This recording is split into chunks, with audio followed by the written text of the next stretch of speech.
pala ang role ni tatay? Eh, si nanay, ilaw pa rin ba ng tahanan? Nanay naman ang ano? Ibon. Ibon ng tahanan? Ano na sa taas? Ano na? Buti na lang at hindi ito sineryoso ni Teacher Frederick ng San Fernando Elementary School sa Romblon. Nabigla ko talaga ako, ma'am. Kumbaga, ha? Tapos may sumigaw ng ibon.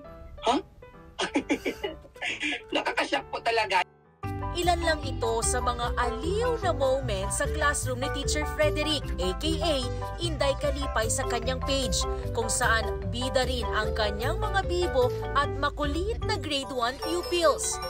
Extra effort daw talagang turuan sila at makuha ang atensyon.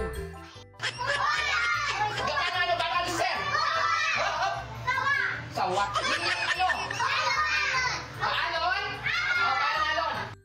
Siyempre man pag nakikita ng mga bata na parang wala kang gana, wala kang energy, nakikita ko rin sila na parang ang lalamya, ang tatamlay.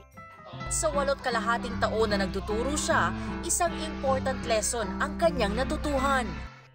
For me, the best visual aid or resources na maibibigay sa bata ay yung ating sarili. Ang ating pagiging resourceful, ang ating pagiging creative, at the same time ang ating pagiging cheerful na siya nagbibigay ng happiness sa teaching and learning process.